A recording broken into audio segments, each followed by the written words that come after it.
If you are over 60 and walking has become your main promise to health, there is a quiet misunderstanding worth examining.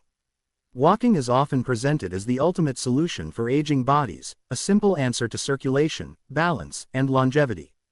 And while walking is undeniably valuable, it was never meant to carry the entire responsibility of keeping the body strong and stable. Many people walk faithfully every day and still notice their legs feeling heavy, their ankles less reliable, and their balance subtly slipping. This does not mean walking has failed them. It means the body is asking for a more complete conversation.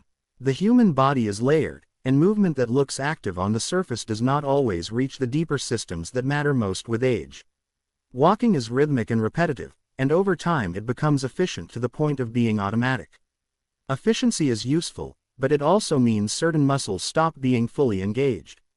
The brain learns the pattern and begins to coast.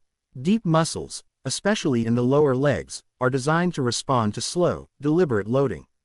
When movement becomes too familiar, they remain quiet.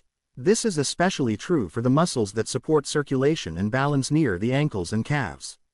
These muscles are not about propulsion. They are about pumping, stabilizing, and sensing. They help move blood upward against gravity and inform the brain about subtle changes in position. When they weaken, blood tends to pool in the lower legs, swelling becomes more common, and balance feels less certain. Walking alone often does not challenge these muscles enough to keep them fully alive. What is often misunderstood is that circulation is not only a matter of heart strength. The heart relies on assistance from the muscles below it. Each step we take can either help or ignore this process, depending on how the muscles are activated. When deep calf muscles are engaged properly, they act like a natural pump, easing the workload on the heart and improving blood flow throughout the body. When they are underused, the heart must work harder, and the legs pay the price. Aging does not cause this decline by default. Habit does. The body adapts precisely to what it is asked to do, no more and no less. When movement becomes limited to one pattern, the nervous system narrows its expectations. Muscles that are not invited to participate gradually lose their voice. This loss is subtle at first. A little stiffness, a little heaviness, a moment of hesitation when stepping off a curb. These are not warnings of inevitable decline. They are signals of underuse. There is also a psychological layer woven into this physical pattern. Walking is safe and familiar, which is why it is so often recommended. But safety can quietly turn into avoidance. Movements that feel uncertain are skipped. Muscles that require focused activation are left alone. Over time, the body learns to move cautiously rather than confidently. Confidence, from a neurological perspective, depends on clear sensory feedback. When deep muscles stop sending strong signals, the brain responds with caution. This is why many older adults feel they are doing everything right and still feel unstable. The effort is there, but the specificity is missing. The body is not asking for more distance or more time spent walking. It is asking for targeted engagement that restores lost communication. The moment these deeper muscles begin to wake up, the body responds quickly, not because it has been pushed, but because it recognizes a familiar and necessary function returning. Understanding this shifts the narrative of aging. Decline is not the default outcome of getting older. Disconnection is, and reconnection does not require extreme effort or complex routines. It begins with recognizing that movement must speak to all layers of the body, not just the ones that move us forward, but the ones that quietly hold us upright, support circulation, and remind the brain that the body beneath it is still capable of reliable support. Seated movement may seem simple or even mundane, but its simplicity hides a profound truth about how the aging body learns to move again. After 60, the nervous system becomes more cautious, prioritizing stability over exploration. Every step, every shift in weight, is constantly evaluated for risk. This protective mechanism is essential, but it also means that many muscles, particularly those deep in the calves and around the ankles, remain underutilized. Seated exercises provide a unique environment where these muscles can be activated safely, without triggering fear or defensive tension. When the body feels secure, the nervous system is free to experiment, recalibrate, and reconnect with the muscles it has neglected. The seated position removes the challenges of gravity and balance that often intimidate older adults during standing exercises. With the feet firmly on the floor and the hips supported, the nervous system perceives a reduction in threat.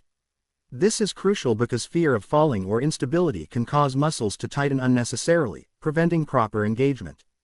By working from a seated position, the body learns to relax into activation.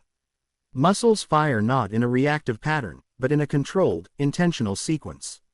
This allows the brain to re-establish communication with the body, restoring coordination that walking alone cannot fully provide. One of the most important benefits of seated movement is the opportunity to refine sensory awareness. The body constantly monitors its position through proprioception, the internal sense of where each part of the body exists in space. Aging tends to dull this sense, especially in the lower legs, where small adjustments are critical for balance. Seated glute and calf exercises create the perfect conditions for the nervous system to receive clear, precise feedback.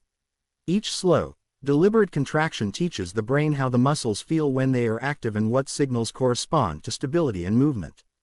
This is the foundation of confident, balanced motion. Seated exercises also promote efficiency in the body's circulatory system.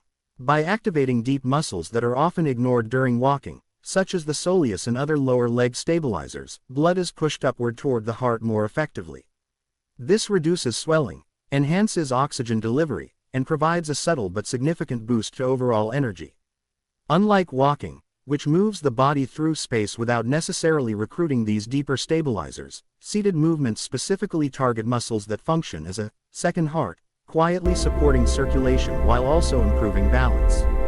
The body begins to understand that movement is not just about distance, but about functional engagement. There is a psychological component as well. Many older adults unknowingly hold themselves in tension because they anticipate instability. This tension limits range of motion, reduces circulation, and reinforces a sense of heaviness in the legs. Seated movements, because they feel safe, encourage relaxation while activating critical muscles. Confidence returns gradually as the body experiences reliable support. Each contraction becomes a lesson in trust, teaching the brain that the legs can respond efficiently and predictably. This trust is what allows movement outside the chair to feel lighter, steadier, and more assured. Seated exercises remind us that aging does not demand extreme effort to maintain function. It demands precision, attentiveness, and a calm environment for the nervous system to relearn control. These exercises are not just preparation for standing or walking, they are retraining the foundation of how the body senses itself, balances itself, and supports itself from the inside out. In this quiet, controlled space, muscles that were once overlooked awaken, circulation improves, and the body begins to function as it was designed to, without force, without strain, and with a renewed sense of confidence. The chair becomes a laboratory, a safe environment where the body can relearn its own capabilities, where each deliberate movement rebuilds stability, and where the nervous system regains the clarity it needs to guide balance, posture, and motion naturally. The first seated exercise teaches a lesson that is often overlooked in conventional fitness: true stability begins before motion.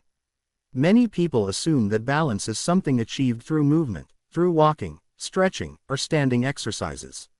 Yet the body understands something more subtle. Stability is a state of readiness, a quiet organization that occurs before a single step is taken. After 60, this preparation often diminishes, not because the body is incapable, but because the nervous system has stopped being asked to organize itself in calm, controlled conditions. Sitting safely and intentionally allows this organization to return, giving the body the opportunity to engage deep stabilizers without distraction or fear. When performing seated exercises, the hips and glutes engage first, while the rest of the body remains grounded. This engagement is not just about muscle contraction, it is a conversation between brain and body. Deep stabilizing muscles, the ones that often fade with age, coordinate with the pelvic floor, the lower spine, and even the feet to create a reliable base.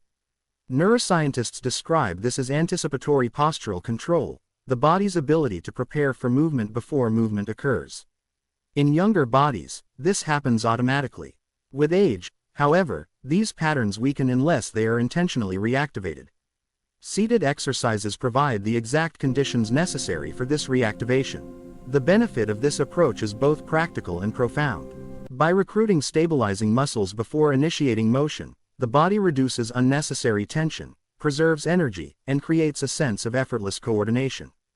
When the glutes fire in harmony with the core and the hips, balance becomes a background process rather than a conscious effort. Movements that once required attention now feel natural, safe, and automatic. This is why a simple seated exercise can have a more profound impact on daily mobility than hours of walking alone. It trains the body at a level that walking cannot reach, focusing on the micro adjustments and sequences that underlie stability. There is also a redistribution of load that occurs during these exercises. When standing, the nervous system must constantly manage weight through the ankles, knees, and hips simultaneously. This complexity can overwhelm the system, especially when stabilizing muscles are weak or underused. Seated exercises remove extraneous variables, allowing the brain to focus on specific areas and correct patterns that have grown inefficient. Over time, the nervous system begins to trust that these muscles can handle weight distribution reliably, and this trust extends naturally to standing and walking movements. The philosophy behind this approach is equally significant. Modern fitness often emphasizes intensity, repetition, and visible results. Aging bodies, however, respond best to precision, patience, and clarity. Effort alone cannot restore coordination if the nervous system does not understand what it is controlling. Seated exercises create a space where the brain can receive precise, repeatable feedback, strengthening both neural pathways and muscles simultaneously. This is why stability improves more sustainably than by pushing harder or moving faster. The body learns to organize itself efficiently and reliably, which is far more valuable than isolated strength. As the glutes and hips regain function, the changes ripple through the entire body. The spine feels supported, shoulders relax, and breathing deepens because the body is no longer braced unnecessarily. Movements become smoother, transitions become easier, and confidence gradually returns. Balance stops being something to manage and starts being something to inhabit. The chair becomes a laboratory where the nervous system relearns timing, coordination, and trust in the body's own capabilities. Each repetition is not just exercise, it is a reminder that the foundation of stability lies not in effort alone, but in alignment, anticipation, and the quiet intelligence of the body itself. The second seated exercise introduces a layer of refinement that goes beyond strength and stability. It addresses the body's internal sense of orientation, its ability to sense itself in space. Balance is often misunderstood as simply resisting a fall or standing upright, but in reality, it is a sophisticated orchestration of signals from muscles, tendons, joints, and the nervous system. After 60, many of these signals become muted. The nervous system becomes cautious, overprotective, and sometimes slow to respond. Movements that were once automatic require more attention, and subtle misalignments can cascade into instability. This seated exercise is designed to recalibrate those internal senses, teaching the body to respond to motion with precision rather than hesitation. In this movement, the challenge is intentionally small, controlled, and slow. The pace is critical because the nervous system must have the opportunity to detect subtle changes and adjust appropriately. Large, forceful movements can overwhelm these systems or trigger defensive reflexes, preventing proper activation of the muscles responsible for balance. By reducing the complexity and the risk of falling, seated exercises create a safe environment where the body can focus on micro-adjustments. These tiny corrections, though almost invisible, retrain the brain to interpret the position of the hips, the alignment of the spine, and the engagement of the lower legs with clarity. A crucial component of this exercise is the deliberate pause at the peak of movement. This pause allows the nervous system to evaluate and integrate information from the muscles and joints. The body begins to understand not just that it can move, but how it moves, and how each part contributes to overall stability. Science calls this sensory recalibration, where the brain relearns to interpret proprioceptive feedback, the internal sense of where the body exists in space. For older adults, this recalibration is essential because it restores a system that walking alone cannot fully engage. Each small adjustment reinforces correct patterns and quiets compensatory habits that have developed over years of cautious movement. Another benefit of this seated movement is the restoration of efficiency. Many older adults carry subtle tension in anticipation of imbalance, which consumes energy and limits fluidity.